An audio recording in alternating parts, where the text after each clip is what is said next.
Welcome back. Now let's get the show started. The administration of the Nigeria Police is set for far-reaching reforms, and that is why the Senate has passed the Police Reform Bill. Unlike the existing practice where the President can fire the IGP at will, the police chief's removal from office has to be by recommendation of the Nigeria Police Council, as stated in Clause 7C of the bill. Now, to look at this reform bill in detail with us this morning, it's my pleasure to welcome a retired AIG, Mr. James Colcrick. Good morning. As well as Mr. Segun Awosoya, who is the initiator of ENDSARS Reform Police, NG. Thank you very much for having me on your show. And thank you very much for coming. Thank you. Let me begin with you, since you want to reform the police. Now, what are your thoughts about this new bill?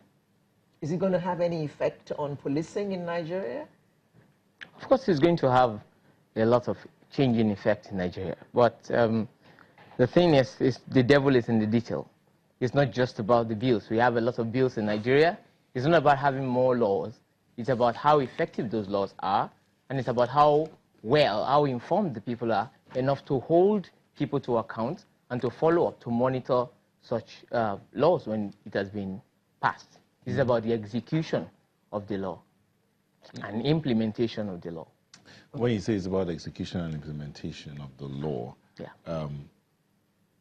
Mr. Colcrick, you have been a policeman for over 30 years. Do you think this bill is necessary? Well, I think it is really, because it's now a question of the law now being promulgated to assist the efforts of the police over time. How do you mean assist the efforts? Well, of course, having served about 33 years before I retired, I know several moves have been made within the police ranks, even by the strategic planning committee in the police. That's the management team of the police. And several committees have been set up to actually review, the existing Police Act and regulations. I was privileged to serve on one of the committees. And I want to believe that at least progress has always been made, but formally now passing the police bill, particularly with regards to the review over the last Police Act, which dated back to, the 1943 or what have you. I think it is quite essential. Okay, sticking with you, do you think that this bill is actually going to restore the confidence of Nigerians in the police? Because all that slogan about the police is your friend, I don't think any Nigerian believes that. Well, I thank you very much for that. I sincerely think that move, this current move, particularly with the civil society organizations and getting involved, it's in tandem with the Constitution that the people have to be involved in their government. And of course, when we look at the very, very key section of the Constitution, I think the section of the Nigerian Constitution that says that the welfare and security of the people is the primary concern of governance. Now that civil society organizations are rising up to really own their police, I think it's a step in the right direction. What about you, sir? What do you think? Because the issue of confidence is a very important issue if the police is going to work in this country. You're supposed to feel safe when you see a police. Something is going wrong and you see a policeman. You're supposed to be at peace. Oh my God, saved in the nick of time. Here's a policeman. But there's trouble on this side. You see a policeman over here and you run over there. That's what the Nigerian would do today. Yeah. So, do you see this bill having the kind of effect where you see a policeman and you are automatically at peace? Because you know that the policeman is going to protect you. Yes, that bill is going to make that happen. But over how many years? No, over time, because it is not, when you say we want police to be reformed, we should know that this is not a switch. Okay. Because it is always very difficult to fix culture. We have a culture of impunity as a were now, which is why we're seeing a police system that has transmogrified into a monster. They have become what they have been set up to fight. And it is not really a one-sided equation, as it were, because we're looking at a people who are victims of the systems themselves. The police... Can you just hold that thought? Okay. We need to take a short break, and then you'll continue with your train of thought.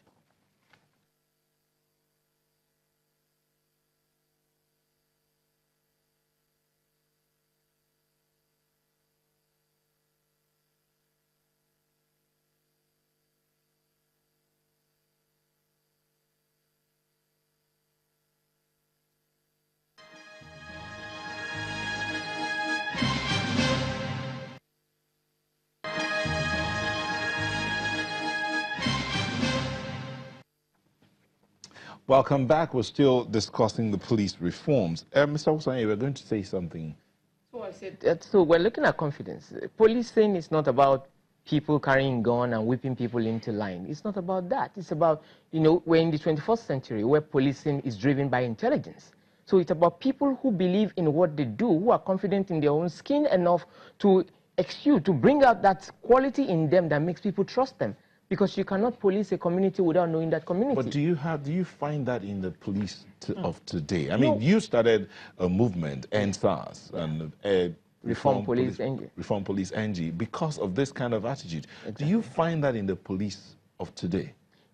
No, we don't have that in the police of today. But again, you cannot judge them without understanding where they are coming from. That's what has been happening over the years. We don't see from their perspective. So we have been able to go through that angle to see from their perspective and see what is making them have this transformation.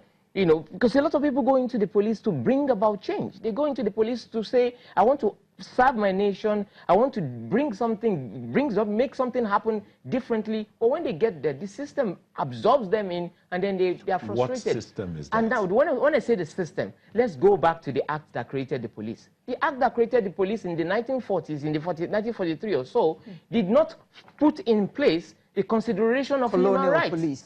Okay, Human Rights Proclamation came long after the law came. So because of that, and with the blessings or curses of the military interregnum, it got worse for the police. And so over time, police sees itself as an oppressive system that protects the governed, the ruling class, from the people. So, now, Shagun, you said the police cannot police a community it doesn't know. Yes. I would like you to tell me more about that. Because people have been complaining about this, a national police force, where a guy who has spent all his life in Sokoto can be posted to a village in Delta State. He doesn't know the people, he doesn't understand the language, so they can be planning a coup right under his nose in a restaurant, and he wouldn't even know what was going on. So I want you to talk more about that. Now, when you're building a system is more or less creating a culture. We are dealing with human beings that are creatures of habits. Now, when people see a system that works, they are not looking at the person. They are looking at the representation, and that's why they wear uniform. So you're not dealing with somebody because of his family name or his look or where it comes from. I want to appreciate one thing within the police system. There's no tribalism within the system. And what do I mean by that? If you see 2 or 3 or 4 policemen, whether they are Yoruba, Igbo, or Hausa, they will treat you the same way. Whether they will harass you the same way, they will oppress you the same way, they agree in all those things. So there's nothing like you are from my village and I will treat you fine. It doesn't mean we may speak the same language, but they will still do what they do. So that shows you that there is this unity in purpose within the system. So, and that's what we need to capitalize on within that institution. That look, if we stand for something enough to gain or earn the trust of the people will share intel with you, and policing will be easy. All over the world, there's something called that thin line. And that thin line is, if we don't trust the authorities, jungle justice will continue. And that's one of the reasons why society are actually the ones that fight crime, not the police. The police is the authority, the closest authority that carries out the justice to ensure that we don't take laws into our hands.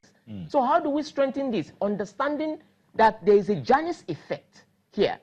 The system is not treating the police well, and the police is reacting to the system by treating us badly. Taking it out on the The system is not treating the police well, and the police is reacting to the system by treating us badly. Exactly, because... Okay, hold on. Mr. Colquitt, I'll come back to you. So he said something earlier. He said, some people come into the police force to make a difference. I always give this example. He's my friend. I won't call his name. When I knew him, he was the scatterbox in our group. I mean, he is the one that causes wahala. He's the comic. He's the one that makes things happen, basically makes things happen. And troublemaker. And troublemaker, and peacemaker as well at the same time. But he now, one day I hear he's in the police, and I call him and say, guy, what are you doing there? And he says, I'm here to make a difference. But he said something. Some people come in there to make a difference, and they are absorbed by the system, and they end up not making that difference they came in there to make. The question is, what happened to the training program? Now, this bill says something about constant training. And we're not talking about welfare yet. Let's look at the training part. The curriculum in the police colleges, in the training schools, is it going to align with this bill, or is it going to stay with the 1943 Act that set up the police? Yeah, thank you, Nata. Earlier on, I did tell you that previous administration have actually made efforts internally to reform the police. And of course, I have evidence here. I've brought in some books here. I mean, both NGOs, CSOs, and even foreign governments under the multilateral and bilateral cooperation. So apparently, issues about human rights have actually been subsumed into the curriculum of all training colleges. And of course, policemen are being exposed to all these things. It is obvious that with time, the culture of ensuring human rights of citizens will be entrenched in the police, and we will all have a cause to smile. That I know. But how long would that take? That pretty culture, soon. because if you see the average policeman, I mean, again, I'll use Shegun's example. He started a movement because of some of the things that the police were doing, and there are other people who are carrying out different movements and all of that because of the activities of some policemen. Case in point, again, another example, my experience coming from the airport. 2 policemen, one stops my vehicle, another stops another vehicle in front of us. The one that stops my vehicle says, "Please," and I was in shock again. "Please, can I see your papers?" And we were like, "Whoa, is this Nigeria?" I said, "Okay, we'll give him the papers." He looks at it, checks everything. "Okay, can I see your driver's license?" We give it to him. "Okay, thank you very much. You can go." And the one that stops the vehicle in front of us is still talking to the driver. So we look at and say, "Hello, sir. Please, do you mind telling him to move so that we can clear, so we can go ahead?" And he turns to us and says, "You want to tell me how to do my job?" 2 policemen, probably same training, trained through the same curriculum, with all the books that you have here. How many of those guys imbibe it? So the question of the recruitment process comes in. Oh, yeah. What's happening with that recruitment process? Yes, I want to thank you for that, really. I think we need to do a lot. I mean, the police needs to do a lot because, of course, I like the we, because right. Once a policeman, always a policeman. Thank you so much. Anyway, it's obvious that much more needs to be done.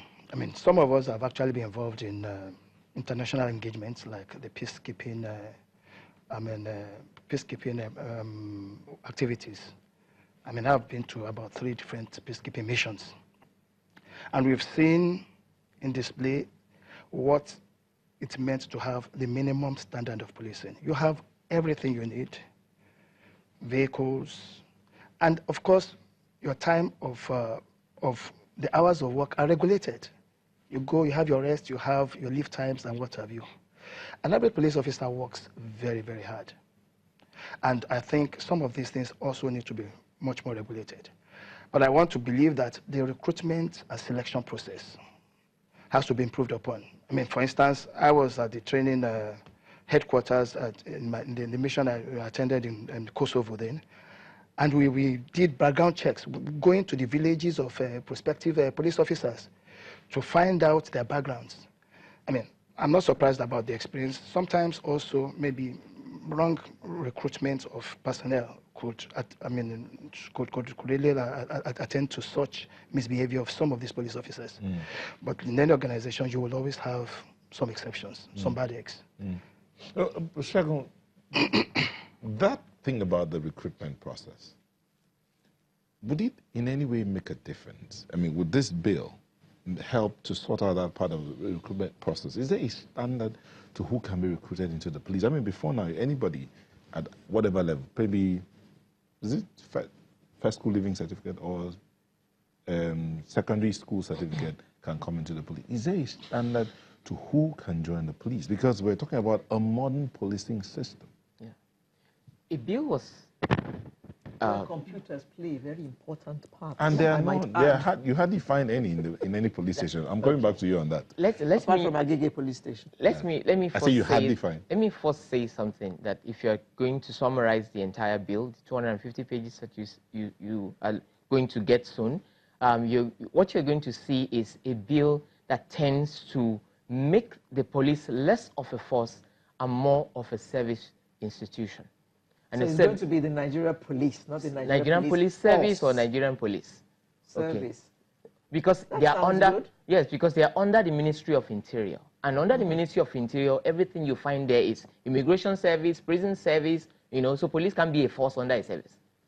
You understand? So it is a service. So they are not oppressing anyone. They're there to serve the people. So feedback of the people matters. Now back to what you asked. Now, what you're asking about recruitment, what we used to have is someone who knows somebody connected to somebody who will put his name on the board, whether he has RIA certificate or he has to forge it. Provided it's coming from somebody, my quota has been filled. I have sent the name of my person to the Police Service Commission and the rest, and it must be done. And then they will have a Police Service Commission that is headed by a former or retired police IG, who, in camaraderie, will maintain status quo and will not change anything whatsoever. So they are responsible for recruitment, discipline, promotion, and the rest. And these are the three critical aspects that is causing the internal problem within the police system. In the past 5 years or 6 years in the police, the trend in chaotic, haphazard, and corrupt promotion has been alarming. And they will tell you, and I'm being very mild, I'm being very generous here, it has been alarming to the point that it is shameful. Where you see, because before somebody actually gets promoted in the system, it has to go through a lot of, processes. And then you see somebody, a process that can be up to 3, 4, 6 months. And you see somebody within that 6 months being promoted 3 times. So you can imagine what that does to the chain of people who came into the system to give to the system, to add their quota to the system, who now sees people who can't even spell the Nigerian police itself being their bosses.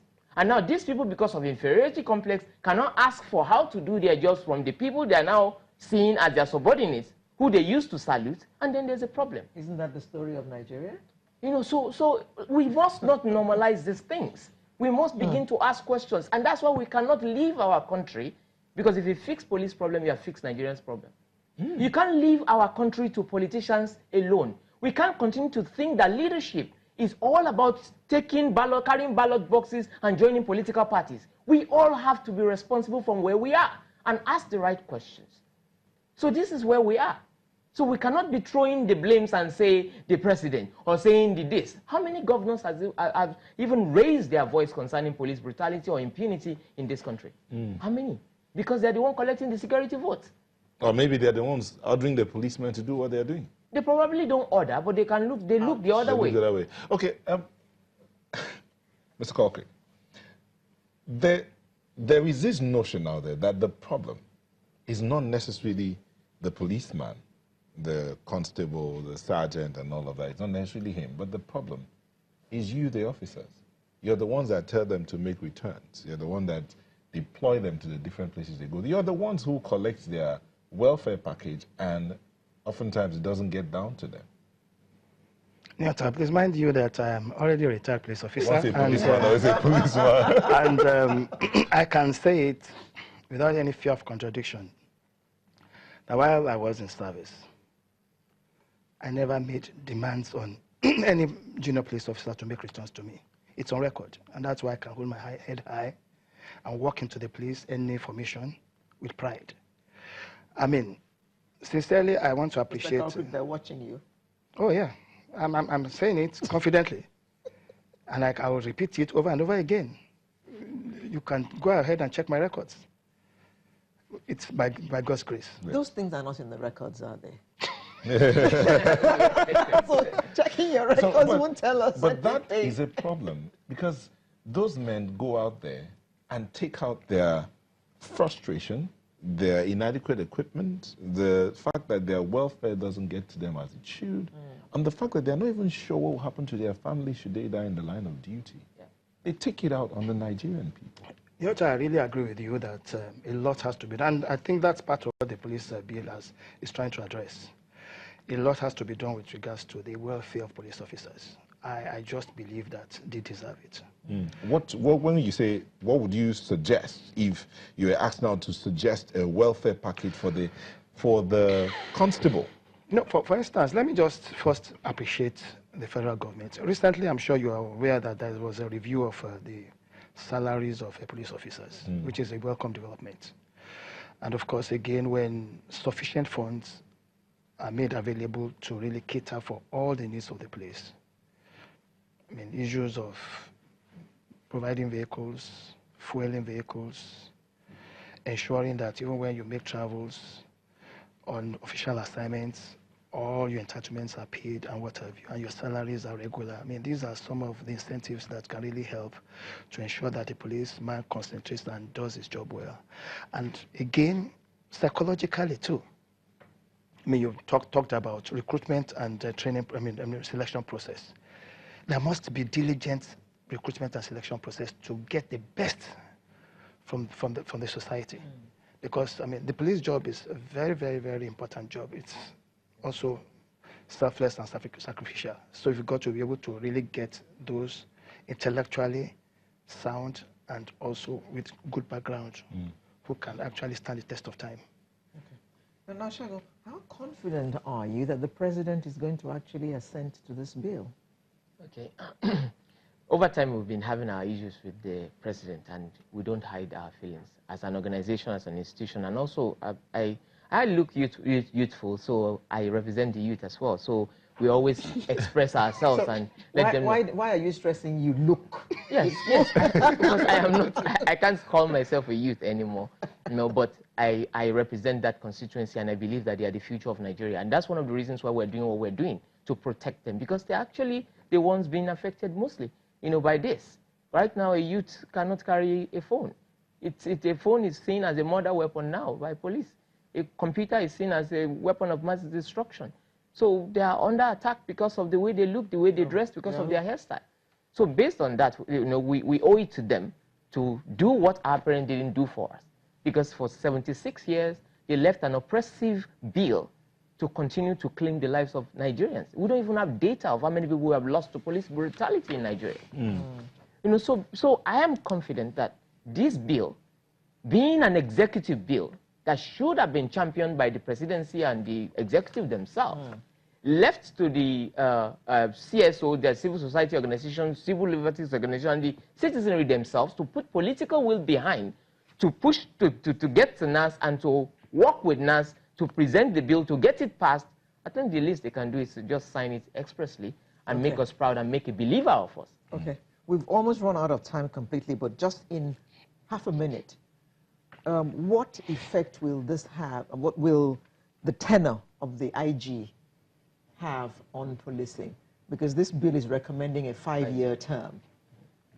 Oh, certainly it will have a lot to do with the performance of the IG, because he will definitely feel secured as a IGP, and that nobody will rise up, at any time to just remove him unceremoniously. And then again, he will also have enough time to be able to implement and concentrate to give a quality service to the nation. Mr. James Culcrick, retired Assistant Inspector General of Police, and Mr. Segun Awosanya, Initiator of ENDSARS Reform Police NG. thank you very much for coming to talk to us about this new bill. Sunrise will return in just a moment with another interesting conversation. Do join us.